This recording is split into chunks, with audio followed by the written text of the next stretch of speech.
Bonjour à tous, c'est Isabelle, bienvenue sur ma chaîne. Je vous retrouve aujourd'hui pour le bilan livresque de mes lectures du mois d'avril. Et c'est pas très glorieux, comme tous les mois depuis le début de l'année, voire même depuis la fin de l'année dernière. Beaucoup de mal à lire. J'ai l'impression de manquer de temps en fait pour tout faire, le boulot, la maison, tout ce qu'il y a à côté. Et le mois de mai, je pense, ne sera pas mieux. J'avais espéré le mois d'avril, j'étais plutôt bien partie et je suis partie en vacances une semaine. Je voulais lire, j'ai quasiment rien lu. J'ai quand même avancé, j'ai quasiment rien lu, j'ai avancé dans des livres audio. Mais bon, quand on est en vacances, personnellement quand je suis en vacances, j'ai tellement de choses à faire. Me balader, profiter de la mer, profiter de la famille et tout, que je ne lis pas. Mais alors pas du tout. Peut-être c'est l'été, si je me cale sur une chaise longue, peut-être que je peux lire un peu plus. Mais là, il n'a pas non plus fait un super beau temps. Donc on oublie la chaise longue. Et c'est vrai que du coup, on a fait plein de choses. C'était super, mais j'ai pas lu. Bref, je vais quand même vous parler des 3 livres que j'ai lus. Le premier livre est une BD, c'est La différence invisible de Mademoiselle Caroline et de Julie Daché. C'est un livre sur l'autisme Asperger, mais l'autisme Asperger vu par une fille, parce que c'est vrai que alors je commençais à m'intéresser beaucoup à ça, sur l'autisme vraiment avec le syndrome d'Asperger et la différence entre les filles, les garçons et tout, et donc forcément ça m'a beaucoup plu. J'ai écouté pas mal de podcasts, j'ai fait plein d'autres choses, pas que sur l'autisme, je vous rassure, j'ai écouté plein d'autres podcasts sur l'Eurovision aussi, mais ceux qui savent, ceux qui me suivent depuis un moment, savent que le mois de mai est le mois de l'Eurovision et que, alors on va dire, j'ai quel âge là maintenant, 47. Mon premier souvenir de l'Eurovision, c'était sur une cassette que mes parents avaient et je chante la chanson gagnante de l'Eurovision qui était en 78. Et enfin, je chante, tout du moins j'essaye, puisque cette année-là, c'était Israël qui avait gagné. Donc forcément, à 3 ans, inutile de vous dire que je ne connaissais pas l'hébreu, mais j'étais à fond dedans. Et c'est vraiment un concours, je ne pourrais pas m'en passer. Je reviens à l'autisme, du coup. On est ici avec le personnage de Marguerite. Elle a 27 ans. À première vue, c'est une jeune fille tout à fait normale, mais elle a quand même des différences qu'elle ressent au travail, des différences qu'elle ressent quand elle est chez elle à la maison avec son petit ami. Et on va donc suivre un peu Marguerite et comment elle va en arriver à se dire oui, je suis différente, et comment elle va arriver à s'orienter vers l'autisme et vers le syndrome d'Asperger. Franchement, une super BD. J'ai beaucoup aimé. J'ai trouvé les dessins super beaux et je l'ai bouffé. Alors, autant j'ai mis du temps à lire, mais alors celui-ci, je l'ai lu d'une traite. Et c'est vrai que j'aime beaucoup les dessins. J'ai beaucoup aimé l'histoire de cette jeune fille. Et donc, si vous avez envie d'en savoir un peu plus sur l'autisme Asperger chez les jeunes filles, franchement, foncez parce que c'est un super bouquin, tout du moins une super BD. J'avais du mal à lire. Donc, je remets le contexte. J'ai du mal à lire. Et là, je me dis, je vais lire un livre qui va me plaire pour me remettre dans le bain.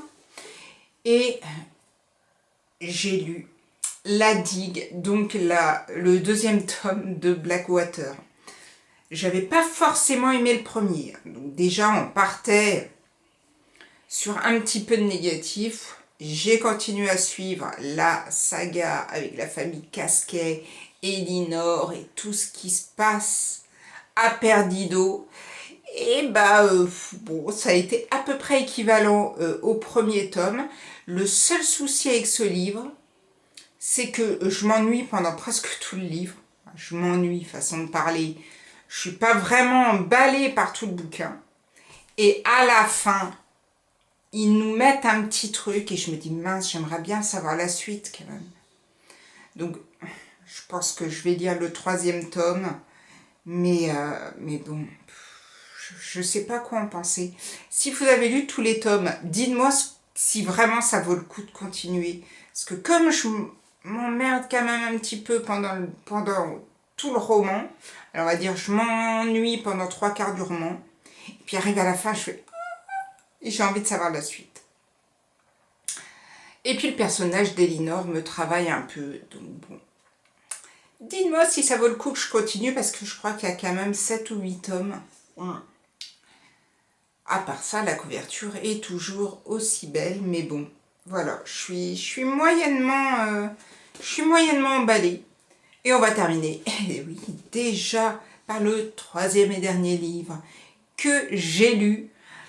Alors, je l'ai lu un petit peu contrainte et forcée, hein, puisque donc ma fille, je vous en avais parlé dans une dernière vidéo, je crois que c'était justement la vidéo où je vous présentais ma palle, était allée dans une librairie avec sa classe, et donc la prof de français leur avait fait acheter chacun des livres, dont chacun devait choisir un roman de littérature, celui qu'il voulait. Il fallait que ça soit de la littérature pour le présenter après à la classe. Donc, ma fille avait choisi, alors moi j'ai l'édition que j'emprunte à la médiathèque, mais elle avait donc, elle, choisi le poche qui s'appelle L'Insomniaque, et moi c'est l'Insomnie, mais c'est le même bouquin, de Tahar Benjeloun. Alors moi j'ai édition Gallimard, elle je crois que c'est Folio ou Livre de poche, je me souviens plus, je crois que c'est Folio, et donc elle devait le lire pendant les vacances. Alors je me suis dit, je vais quand même le lire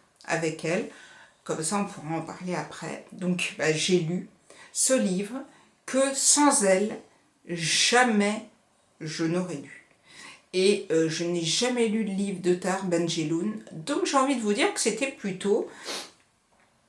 Bon, je ne veux pas dire que j'étais enthousiasmée sur le fait de lire ce livre, mais j'ai été assez surprise parce que... Alors, bon, je vais vous parler quand même de l'histoire d'abord, je vous dirais qu'il y a quand même un gros point négatif, mais franchement, j'ai été assez conquise.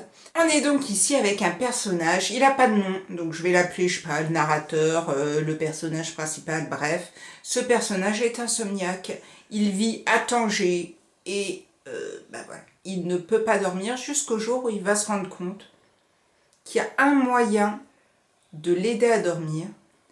Et ce moyen-là, en fait, c'est de tuer quelqu'un. Et le fait de tuer une personne va lui rapporter des points sommeil qu'il va pouvoir utiliser pour dormir. Je ne sais pas si je me fais bien comprendre.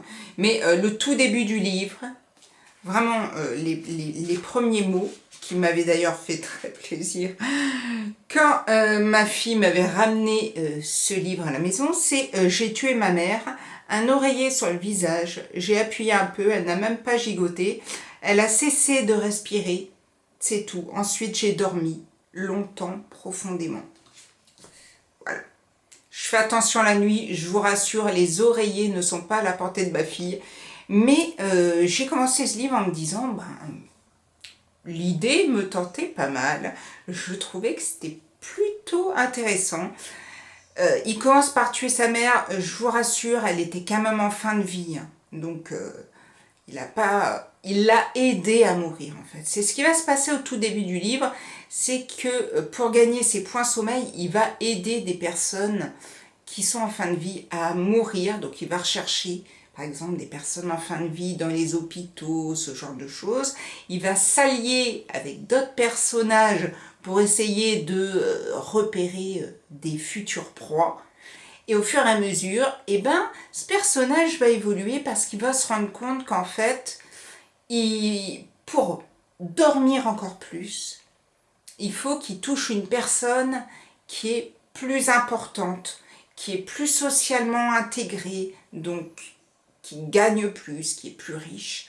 Et on va donc suivre cette quête et l'histoire de cet homme qui tue des personnes, même si elles sont en fin de vie.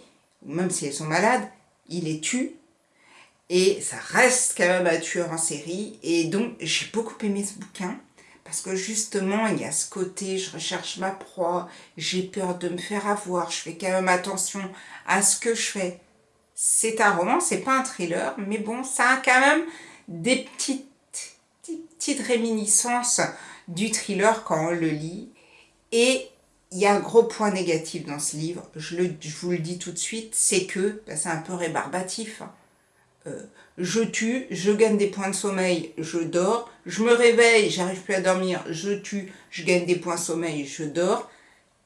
Je me suis dit, ça va peut-être être un peu chiant au bout d'un moment. Ça l'a été au bout d'un moment. Et puis, quand même, j'ai beaucoup apprécié la fin. Parce que je me dis, comment est-ce qu'il va pouvoir terminer son bouquin? Et la fin est plutôt pas mal. Et donc, je me suis dit, finalement, elle avait assez bien choisi. Et je partais pas très confiante, puisque j'avais regardé Livre Addict. Et je crois que la note était pas fantastique. Et j'avais regardé des avis sur Babelio qui n'étaient pas non plus à fond sur le bouquin et dithyrambique et tout ça. Donc je me faisais un peu peur. Et moi je l'ai beaucoup aimé. Je ne sais pas si certains d'entre vous l'ont lu. Mais si vous voulez découvrir Tahar Ben Jelloun, peut-être que ça peut être un livre qui vous plaira, surtout si vous aimez les thrillers et que vous avez du mal à vous lancer dans ce genre de roman. Je remercie ma fille en tout cas parce que sans elle, jamais je n'aurais lu un tel livre. Et finalement, j'avais beaucoup aimé La différence invisible aussi, mais ça reste une de mes meilleures lectures du mois d'avril. Bon, il n'y en a pas beaucoup, j'avais que 3 livres en même temps. Hein. Mais bon, 3 livres, mais ça c'est resté quand même plutôt pas mal, excepté La Digue. Et bon, à la fin, moi je sais pas, j'ai souci de... je veux savoir. Donc voilà, mon maigre butin du mois d'avril. Je vous rassure, le mois de mai, ça sera pas mieux. Là, actuellement, on est quand? Le 7 mai, et j'ai lu un roman qui n'était pas bien long. Je crois qu'il faisait 180 pages, que j'ai bien aimé. Je vous en parlerai. Et puis cette semaine, voilà, c'est ma semaine sainte de l'année, donc je ne vais rien lire.